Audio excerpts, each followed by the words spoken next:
Well, a Jensen Beach mother is pleading for answers tonight about the death of her daughter that happened back in October. Now, CBS 12 News reported on the homicide investigation along the Treasure Coast that claimed the life of 20-year-old Gabby Hanley. Now, as CBS 12's Stephanie Valderrama explains, Hanley leaves behind a baby, and her family still has plenty of questions unanswered regarding her death. Stephanie? Yeah, Thomas, just 6 months ago, Gabby and her boyfriend were driving down this very road here in front of me, headed to pick up their baby.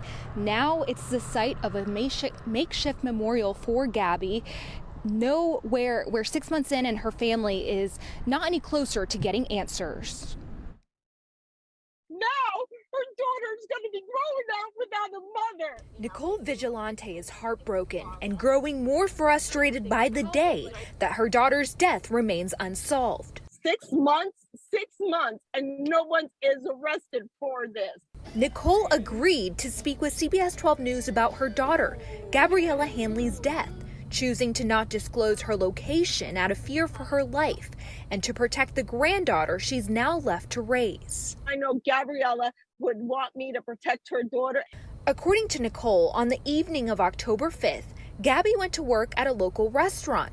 After work, Nicole says Gabby and her boyfriend Derek Mincy, who's also the father of her now 20-month-old, were headed to Derek's mother's home. According to Nicole, Derek's mother was babysitting the couple's baby that evening. That's when police say a suspect or suspects shot into their 2018 Kia Forte around 11:30 that night near this intersection. The scene now the site of a makeshift memorial in Gabby's honor. Gabby and her boyfriend were both shot, according to police. She was shot more times than he was, and he got to live, and my daughter didn't.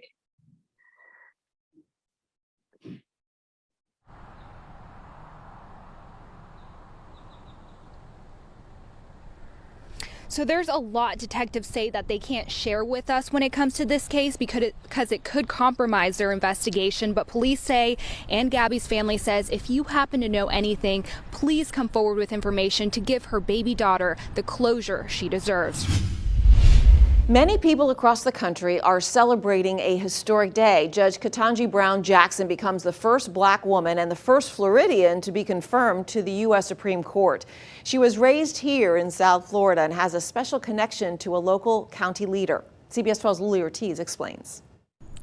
We're outside Palm Beach County State Attorney Dave Ehrenberg's office, and he met Judge Ketanji Brown Jackson at Harvard Law School years ago, but they go even way back. They went to high school in Miami, and Ehrenberg, and like many others in our community, feel connected with her because of their shared experiences, and they're just thrilled following today's historic announcement.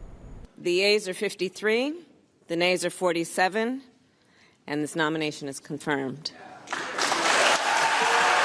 An inspiration, a leader.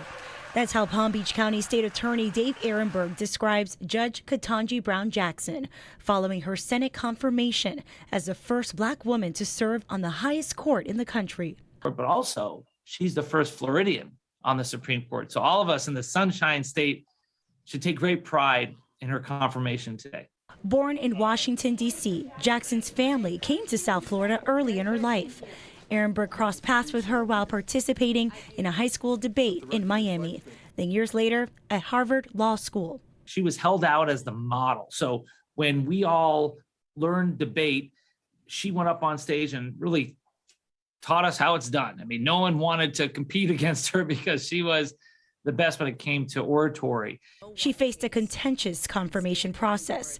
Ehrenberg says hearings were often heated, especially when Republican senators fired off questions about her sentencing record. Keep in mind, when you tried to discredit her by questioning some of her sentencing practices, the United States Supreme Court does not sentence. So this was a red herring. She handled herself so well. She didn't let any of the cheap political attacks faze her. He takes pride in saying Jackson shows glass ceilings can still be broken. From the deputy county administrator to others, we're all just ecstatic about it. You know, we've been texting each other, and it's just something that is so well deserved. Unmatched integrity, someone who will rule by the evidence and follow the law.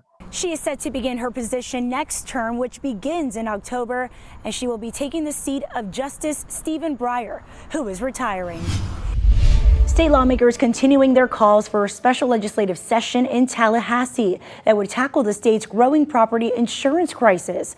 And it comes as insurance rates are through the roof and some people losing their coverage altogether. And CBS 12's Jay O'Brien reports lawmakers don't have a lot of time to fix what's left. Jay. Yeah, Lily, good evening. Those lawmakers under a lot of pressure tonight. They did not tackle this issue when they were in session. That ended in March, and now hurricane season is just about 2 months away, and that is not the time anybody wants to be without insurance. The clock ticking for Florida lawmakers to address the state's property insurance crisis before hurricane season rolls in. At least 5 insurance companies pulling out of Florida, causing thousands to lose their coverage. The insurers that remain jacking up premiums, pricing other Floridians out of their policies. I've loved Boca. Like Nancy Holtman, whose mounting insurance rates are forcing her to leave the state altogether. It's just ridiculous. You shouldn't be in a forced situation by an insurance company. Rates are going up 30 to 40% a year. Republican State Senator Jeff Brandis now asking his colleagues in the legislature to agree to come back to Tallahassee for a special session to address the property insurance crisis. CBS 12 News reached out to every state lawmaker from Palm Beach County and some from the Treasure Coast.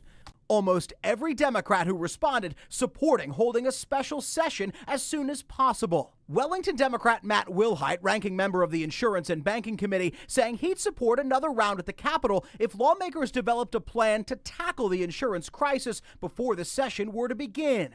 Stewart Rep. John Snyder, a Republican, saying he'd support a special session if the governor calls one.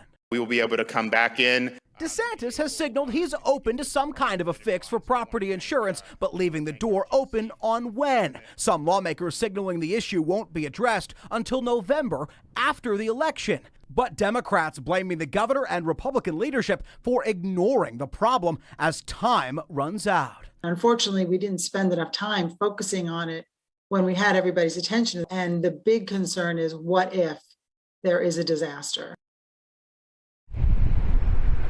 Now, lawmakers will return to Tallahassee for a different special session in later this month. It's going to focus on redistricting and redrawing congressional maps. But right now, there is no indication that they are going to focus on property insurance when they go back to tackle that other issue.